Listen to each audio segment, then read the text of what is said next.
Price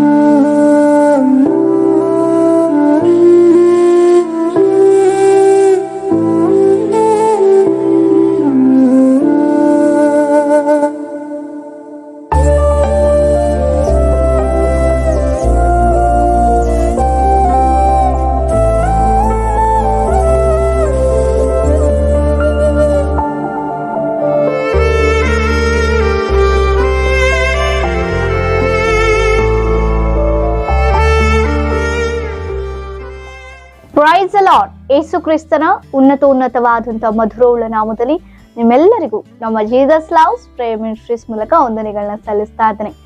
ದೇವರು ನಮ್ಮನ್ನ ಯಥೇಚ್ಛವಾಗಿ ಪ್ರೀತಿಸಿ ತನ್ನ ಒಂದು ಚಿತ್ತವನ್ನ ನಮ್ಮ ಒಂದು ಜೀವಿತದಲ್ಲಿ ನೆರವೇರಿಸಿ ಎಂದೆಂದಿಗೂ ಆತನೊಟ್ಟಿಗೆ ನಾವು ಯುಗಾಂತರವು ನಿತ್ಯವೂ ಜೀವಿಸ್ಬೇಕೆಂಬುದಾಗಿ ಈ ಲೋಕದ ಯಾತ್ರೆಯಲ್ಲಿ ನಮ್ಮನ್ನ ಎಷ್ಟೋ ಬಲಪಡಿಸ್ಕೊಂಡು ಬರ್ತಾ ಇದ್ದಾರೆ.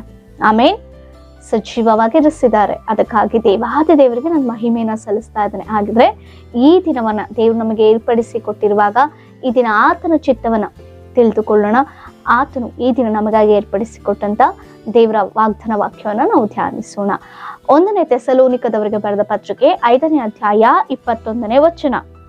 ಎಲ್ಲವನ್ನೂ ಪರಿಶೋಧಿಸಿ ಒಳ್ಳೆಯದನ್ನು ಭದ್ರವಾಗಿ ಹಿಡಿದುಕೊಳ್ಳಿರಿ. ಆಮೇನ್. ದೇವರಿಗೆ ಮಹಿಮೆ ಉಂಟಾಗಲಿ. ಎಲ್ಲವನ್ನು ಕೂಡ ಪರಿಶೋಧಿಸುವಂತವರಾಗಿರ್ಬೇಕು. ಹಲ್ಲೆಲೂಯಾ. ದೇವರಿಗೆ ಮಹಿಮೆ ಉಂಟಾಗಲಿ. ಆತನು ಒಳ್ಳೆಯವನು. ಈ ಇಹಲೋಕದ ಯಾತ್ರೆಯಲ್ಲಿ ನಾವು ಪ್ರಯಾಣವನ್ನ ಮಾಡ್ತಾ ಇದ್ದೇವೆ. ಇದು ಅಲ್ಪ ಕಾಲದ ಪ್ರಯಾಣ ಮಾತ್ರವೇ ಆಗಿದೆ ಪ್ರಿಯರೇ. ಇದು ಶಾಶ್ವತವಾದ ಪ್ರಯಾಣ ಅಲ್ಲ.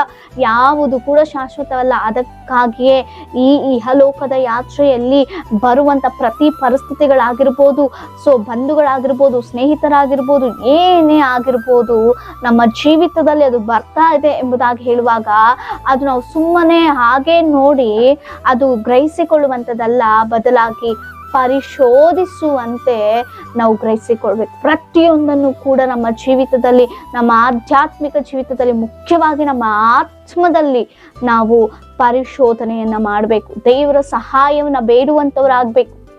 ಎಷ್ಟೋ ಜನರು ಲೋಕದ ರೀತಿಯಲ್ಲಿ ತುಂಬಾ ಚೆನ್ನಾಗಿರ್ತಾರೆ. ಹಣ ಇರುತ್ತೆ, ಆಸ್ತಿ ಇರುತ್ತೆ, ಕುಟುಂಬ ಇರುತ್ತೆ, ಎಲ್ಲವಿರುತ್ತೆ. ಆದರೆ ಆಧ್ಯಾತ್ಮಿಕ ಸ್ಥಿತಿಯಲ್ಲಿ ಅವರು ಬಿದ್ದಂತ ಸ್ಥಿತಿಯಲ್ಲಿರ್ತಾರೆ.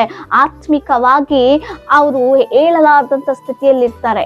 ಅದಕ್ಕಾಗಿ ದೇವರು ಅಂತಾರಲ್ವಾ, ಒಬ್ಬ ವ್ಯಕ್ತಿಗೆ ಎಲ್ಲವನ್ನು ಸಂಪಾದಿಸಿಕೊಂಡರೂ ಕೂಡ ಈ ಕ್ಷಣ ನಿನ್ನ ಪ್ರಾಣವನ್ನು ಕೇಳಿದ್ರೆ ನೀನ್ ಏನ್ ಮಾಡ್ತೀಯ? ಏನ್ ಲಾಭ ಸಂಪಾದಿಸಿಕೊಂಡಿರುವಂಥದ್ದು? ಹೌದಾ? ಎಲ್ಲವನ್ನ ಸಂಪಾದಿಸಿಕೊಂಡು ನಮ್ಮ ಆತ್ಮವೇ ದೇವರ ಒಂದು ಬಳಿಯಲಿಲ್ಲ ಅಂದ್ರೆ ನಾವು ಕಷ್ಟಪಟ್ಟಿದ್ದೆಲ್ಲ ವ್ಯರ್ಥವೇ. ಅದಕ್ಕೋಸ್ಕರವಾಗಿ ಎಲ್ಲವನ್ನು ಕೂಡ ಪರಿಶೋಧಿಸ್ಬೇಕು. ಯಾವುದು ಒಳ್ಳೆಯದೋ ನಮ್ಮ ಜೀವಿತಕ್ಕೆ, ಆಧ್ಯಾತ್ಮಿಕ ಜೀವಿತಕ್ಕೆ ಯಾವುದು ಒಳ್ಳೆಯದೋ ಅದನ್ನ ಗಟ್ಟಿಯಾಗಿ ನಾವು ಬಿಗಿಯಾಗಿ ನಮ್ಮನ್ನ ಬಿಟ್ಟು ತೊರೆಯದೆ ಹೋಗದಂತೆ ನಾವು ಗಟ್ಟಿಯಾಗಿ ದೇವರಲ್ಲಿ ಹಿಡಿದುಕೊಳ್ಬೇಕೆಂಬುದಾಗಿ ವಾಕ್ಯ ಹೇಳ್ತಾ ಇದೆ. ಅದಕ್ಕೋಸ್ಕರವಾಗಿ ನಾವು ಏನೇ ಪರಿಶೋಧಿಸಿದ್ರು ಕೂಡ ದೇವರ ಸಹಾಯದಿಂದ ನಾವು ಆ ಒಳ್ಳೆಯದನ್ನ ಗ್ರಹಿಸಿಕೊಳ್ಬೇಕು. ಅನೇಕರು ಪರಿಶೋಧಿಸ್ತಾ ಇದ್ದಾರೆ, ಅದು ಒಳ್ಳೇದು ಯಾವುದು ಎಂಬುದಾಗಿ ಅನೇಕರಿಗೆ ಗೊತ್ತಾಗ್ತಾ ಇಲ್ಲ. ಪರಿಶೋಧಿಸ್ತಾ ಇದ್ದಾರೆ, ಆ ಒಳ್ಳೆಯದನ್ನ ಬಿಗಿಯಾಗಿ ಹೇಗೆ ಹಿಡಿದುಕೊಂಡು ಅದನ್ನ ಮುಂದೆ ತಮ್ಮ ಜೀವಿತದಲ್ಲಿ, ತಮ್ಮ ಆಧ್ಯಾತ್ಮಿಕ ಜೀವಿತದಲ್ಲಿ ಹೇಗೆ ತೆಗೆದುಕೊಂಡು ಹೋಗ್ಬೇಕು, ಹೇಗೆ ಆಧ್ಯಾತ್ಮಿಕ ಜೀವಿತದಲ್ಲಿ ಸ್ಟ್ರಾಂಗ್ ಆಗಿರ್ಬೇಕು, ಬಲವಾಗಿರ್ಬೇಕು ಎಂಬುದಾಗಿ ಅವರಿಗೆ ಗೊತ್ತಾಗ್ತಾ ಇಲ್ಲ. ಪ್ರತಿ ಚಿಕ್ಕ ಪುಟ್ಟ ಸಮಸ್ಯೆಗಳು ಬಂದಾಗಲೂ ಅವ್ರು ಕುಗ್ಗಿ ಹೋಗ್ತಾ ಇದ್ದಾರೆ. ನೀವು ಅದೇ ಸ್ಥಿತಿಯಲ್ಲಿ ಇದ್ದೀರಾ? ನಿಮ್ಮ ಆಧ್ಯಾತ್ಮಿಕ ಸ್ಥಿತಿ ಯಾವ ರೀತಿ ಇದೆ? ಎಲ್ಲವನ್ನ ಪರಿಶೋಧಿಸ್ತಾ ಇದ್ದೀರಾ ಅಥವಾ ಸುಲಭವಾಗಿ ಎಲ್ಲವನ್ನ ನಂಬ್ತಾ ಇದ್ದೀವಾ? ಒಂದು ಬಾರಿ ಆಲೋಚನೆ ಮಾಡೋಣ. ನಮ್ಮ ಆತ್ಮಿಕ ಜೀವಿತ ಬಹಳ ಬಹಳ ಮುಖ್ಯವಾಗಿದೆ. ಈ ಲೋಕದ ಯಾತ್ರೆಯಲ್ಲಿ ನಾವು ಜೀವಿಸ್ತಾ ಇರೋದೇ ಅದಕ್ಕೋಸ್ಕರ. ಇದು ಅಲ್ಪ ಕಾಲವೇ, ಸ್ವಲ್ಪ ದಿನವೇ. ಅದಕ್ಕೋಸ್ಕರವಾಗಿ ಏನೇ ನಮ್ಮ ಜೀವಿತದಲ್ಲಿ ಬಂದರೂ ಕೂಡ ಜಾಗ್ರತೆ ಉಳ್ಳವರಾಗಿ ದೇವರ ಸಹಾಯವನ್ನ ಬೇಡ್ತಾ ಎಲ್ಲವನ್ನು ಭಕ್ತನು ಹೇಳ್ತಾನೆ, ಪ್ರತಿಯೊಂದನ್ನು ಕೂಡ ನಾವು ಗ್ರಹಿಸಿಕೊಳ್ಬೇಕಂತೆ. ಯಾವುದು ಕೂಡ ನಮ್ಮ ಜೀವಿತದಲ್ಲಿ ಸುಮ್ಮನೆ ಹಾದು ಬರುವಂತೆ ಹೋಗುವಂತೆ ಇರಬಾರ್ದು. ಎಲ್ಲವನ್ನೂ ಕೂಡ ನಾವು ಪರಿಶೋಧಿಸ್ಕೊಳ್ಬೇಕು.